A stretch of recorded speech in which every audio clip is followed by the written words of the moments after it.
کیا اس سے اسلام آباد کی خوبصورتی میں اضافہ ہوا ہے یا جو اس ایک گرینری کے لحاظ سے اسلام آباد پہچانا جاتا تھا کہ اس کی خوبصورتی میں کمی واقع ہوئی ہے؟ اس پہ بات کریں گے. اس پہ ڈسکشن کے لیے مہمان ہمارے ساتھ ہیں جی ریاض کھوکھر صاحب ہمارے ساتھ ہیں. السلام علیکم. کیسے ہیں ریاض صاحب؟ جی میں بالکل بہت شکریہ آپ نے وقت دیا. ریاض صاحب بتائیے کہ اسلام آباد کی خوبصورتی میں یہ جو تعمیر و ترقی کا یہ جو ڈیولپمنٹ کا اتنی تیزی سے اس میں جو اضافہ ہوا ہے، کیونکہ ہم وہ جو مارگلا کا ایک ایریا ہے اس کو جب ہم دیکھتے ہیں، پہلے اگر کچھ سال پیچھے جائیں تو بڑا ویران سا تھا اور بڑی گرینری بے شمار تھی، اور اب ہم دیکھتے ہیں اتنی تیزی سے ڈیولپمنٹ وہاں پہ ہوئی ہے کہ ہم خود حیران ہیں کہ یہ کیا ہو گیا ہے. تو کیا اس ڈیولپمنٹ سے اسلام آباد کی خوبصورتی میں اضافہ ہوا ہے یا کہیں کمی ہوئی ہے؟ میڈم جیسے آپ نے بات کی ہے 15 سال مجھے بھی اسلام آباد ہو گئے ہیں، بالکل آپ کی بات ٹھیک ہے، لیکن کئی سالوں کے بعد اب جا کے کچھ تھوڑا بہت سی ڈی اے کا مجھے کام دیکھنے کو ملا ہے. اچھا. ابھی جو ہمارے منسٹر ہیں محسن نقوی صاحب، انہوں نے جیسے یہ مرگلا روڈ ہو گیا، کشمیر ہائی وے ہو گیا، اس کو ایکسٹینڈ کرنا، یہ خوبصورتی ہے. اسلام آباد کو یہ ضرورت تھی جتنی آپ نے دیکھا ہوگا، کھلی سڑکیں، آبادی بہت زیادہ ہوگی. اب گرینری کی بات کریں، گرینری ہمیں ضروری یہاں پہ چاہیے. موسم آج دیکھا آج کتنا پیارا بنا ہے، اور بڑے دنوں کے بعد پچھلے اب 7-8 مہینے بارش نہیں ہوئی تھی. وہ وجہ یہی تھی کلائمیٹ چینج ہوا، درخت وغیرہ ہم نے کافی زیادہ ختم کر دیے اسلام آباد سے. تو جیسے سی ڈی اے یا محسن نقوی صاحب جو یہ کام کریں نا، ساتھ پلانٹ کا کام کریں، زیادہ زیادہ درخت لگائیں اسلام آباد کو، کیونکہ اسلام آباد خوبصورتی کی سب سے بڑی وجہ یہ باقی تھا. اگر ایک دن گرمی پڑتی تھی نا تو کنفرم ہوتا تھا کہ بھائی اگلے دن بارش ہونے والی، یہ تو طے ہوتا تھا اسلام آباد کے اندر. اور آپ دیکھیں کہ اتنا لمبا عرصہ بارشیں ہی نہیں ہوئی ہے. وہ سب سے بڑی ریزن یہی ہے کہ اب اس شہر کے اندر آبادی بہت زیادہ ہو گئی. جب بارشیں ہوئی ہیں ایک دم سے ایسے ہوئی ہے نا کہ لگ پتا گیا سب کو کہ اتنا طوفان، اتنا شدید طوفان. آج بھی بہت زیادہ بارش ہو رہی ہے باہر. ابھی بھی بارش ہو رہی ہے. ہم تو اسٹوڈیو میں بیٹھے ہوئے، ہمیں باہر کے موسم کا پتہ نہیں. اس کا مطلب ہے اسلام آباد کا موسم بڑا خوبصورت ہوا ہوا ہے، تو خوبصورتی پہ بات ہو رہی ہے.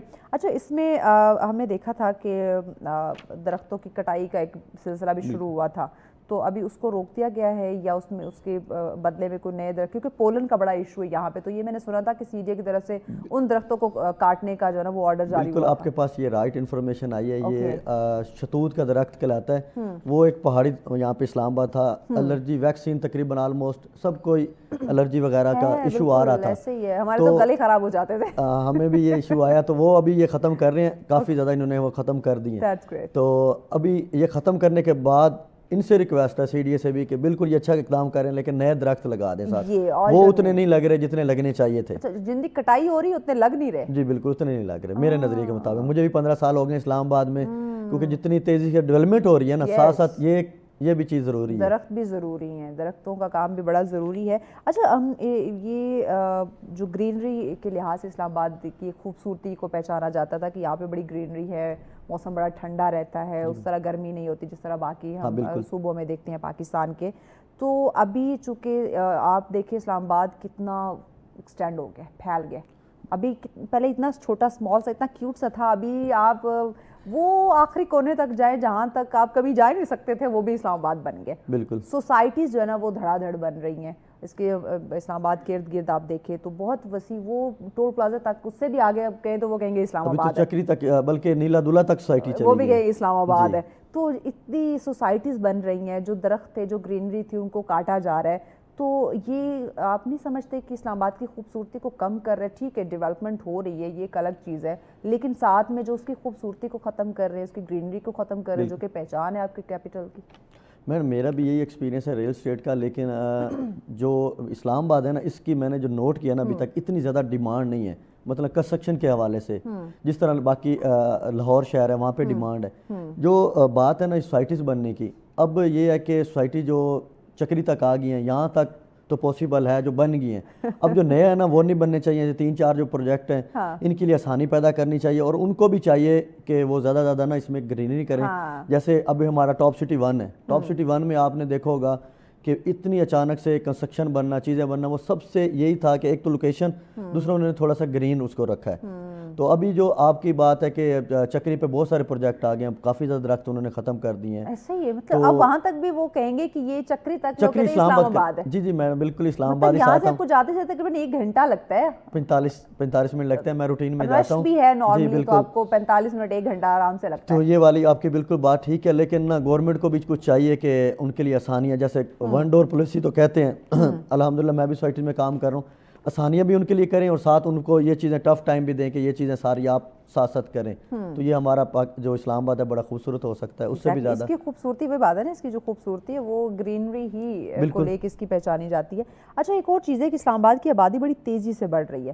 تو پہلے آپ دیکھیں کہ اسلام آباد کے روڈ پہ جب آپ ڈرائیو کرتے تھے نا اتنا سکون ہوتا تھا کہ بڑی آرام سے ڈرائیو کرتے تھے، اور اب آپ کو ڈرائیو کرتے ہوئے اتنا احتیاط کرنی پڑتی ہے، اتنی رائٹ لیفٹ آگے پیچھے ہر طرف سے آپ کا فوکس ہونا چاہیے بیکاز بہت زیادہ رش ہوتا جا رہا ہے اسلام آباد. تو اس کی وجہ سے کوئی ایشوز، کوئی مسائل ہو رہے ہیں؟ جی بالکل مسائل ہو رہے ہیں. اب تو مجھے کبھی کبھی فیل ہوتا ہے جیسے میں لاہور کے اندر ڈرائیو کر رہا ہوں. کچھ ایسے روڈ ہیں جیسے لاہور جائیں نا تو ایسے فیل ہوتا ہے. اب یہاں پہ فیل ہوتا ہے کیونکہ وہاں کوئی انڈیکیٹر نہیں دیکھے گا. لاہور کی ڈرائیو میں نے کی ہے، اٹس ویری ڈیفیکلٹ. راستہ بھی کوئی نہیں دیتا، کوئی راستہ نہیں دے گا. ایون مجھے میں وہاں پہ بند روڈ ہے، جب میں وہاں پہ انٹر ہوئی تو مجھے لیفٹ سائڈ پہ ہونا تھا اور میں کوئی 5-7 منٹ میں نے انڈیکیٹر لگا کے میں راستے کا انتظار کرتی تھی، کوئی مجھے انڈیکیٹر کو دیکھ کے راستہ نہیں دے رہا تھا. اچھا آپ نے نوٹ کیا ہوگا یہی بات میں اپنے اکثر دوستوں کو کہتا ہوں. یہ تھوڑی سی ایک بات شامل کر رہا ہوں. میں کہتا ہوں اسلام آباد میں نا ایک چیز مجھے اچھی لگتی تھی. اچھا اگر کسی اشارے پہ یا کہیں پہ آپ کو ٹریفک ہے نا تو اگر آپ نے اشارہ دیا تو دوسرے لوگ صبر کر کے آپ کو راستہ دیتے تھے.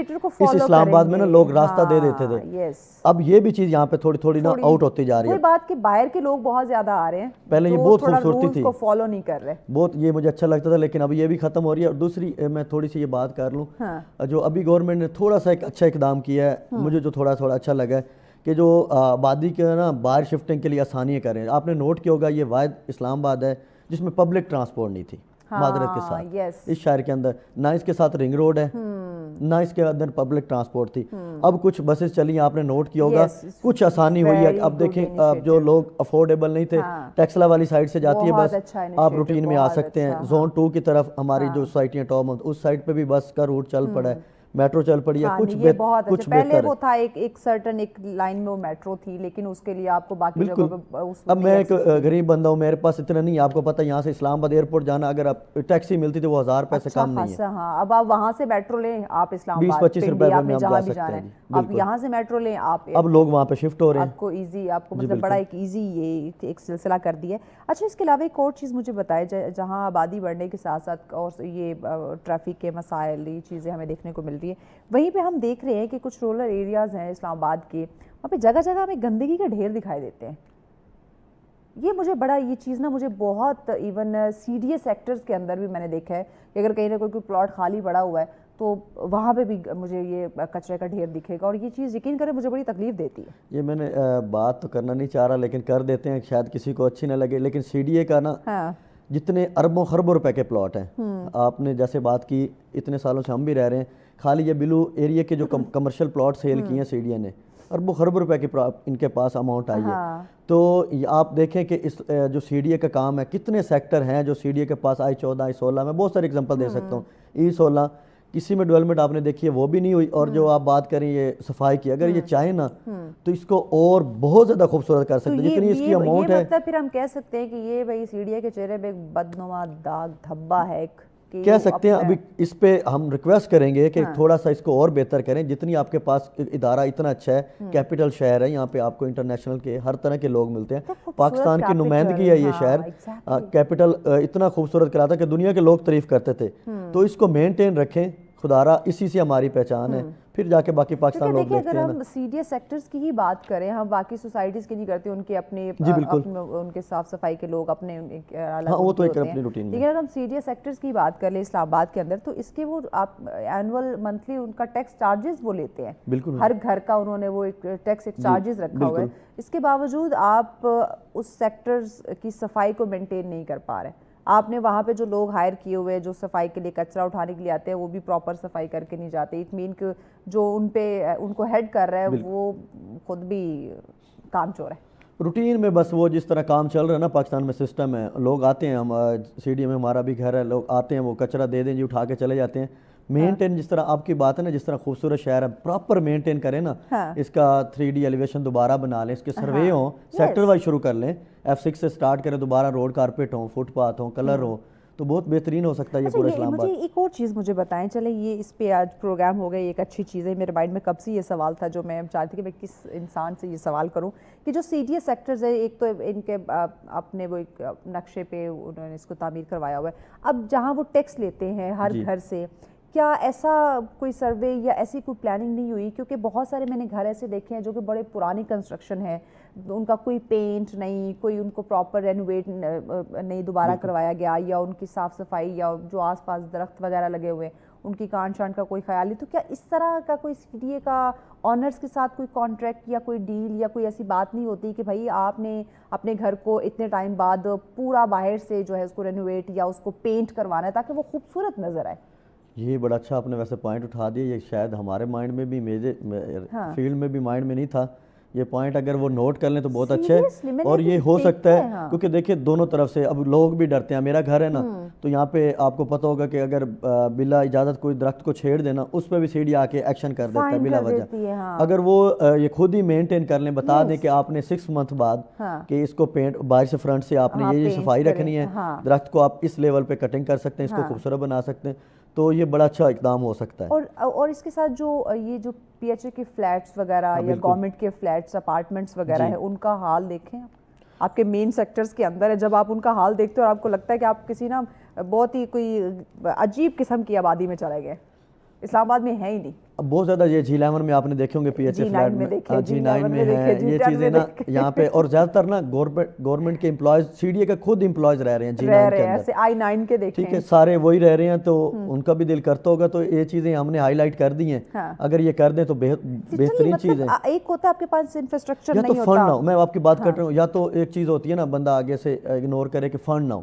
سب سے بڑا فنڈ ان کے پاس بہترین, ابھی آج 16 کے فلیٹ ابھی انہوں نے بنا کے سیل کیے ہیں, کروڑوں روپے اربوں روپے وہاں سے ان کو ابھی دیکھیں وہ اپارٹمنٹ بنے ہوئے کتنے اچھے, جب آپ ان کو مینٹین رکھیں گے وہ اسی طرح خوبصورت رہیں گے. پرائیویٹ بھی تو لوگ رکھتے ہیں, پرائیویٹ دیکھیں کتنے خوبصورت, وردامنا ہے لیکن میں اس کا کام نہیں کرتا, لیکن میں ابھی کسی کلائنٹ کو لے کے دینا تھا تو مجھے اتنے پسند آئے نا وہ فلیٹ. اس کے علاوہ آپ G11 میں آپ دیکھیں مرکز کے پاس ایک اور اپارٹمنٹ بنے ہیں, نئی بلڈنگ, بالکل, مجھے اب اس کا نام ایگزیکٹ یاد نہیں ہے, سینٹر 11 کے نام سے, بالکل ایگزیکٹلی. اب وہ دیکھیں کتنے خوبصورت ہے, وہ پرائیویٹ ہے لیکن کتنے خوبصورت ہیں کیونکہ وہ مینٹین رکھیں گے. اب ہمارے پاس گورنمنٹ کے اپارٹمنٹس ہیں, جس طرح ہم سیکٹرز کی ریزیڈینشلز کی بات کریں, کمرشل ہمارے پاس ہے, اپارٹمنٹس ہمارے پاس ہیں, بٹ ہم ان کو مینٹین نہیں کر پا رہے. اگر انہی اپارٹمنٹس کو آپ انٹرنیشنلی دیکھیں, ان کے جو اس طرح کے اپارٹمنٹس ہوتے ہیں کتنی خوبصورتی سے وہ ہر سال اس کو پینٹ کرتے ہیں, رینوویٹ کرتے ہیں, اگر کہیں نہ کہیں کوئی توڑ پھوڑ ہے اس کو کلیئر کرتے ہیں.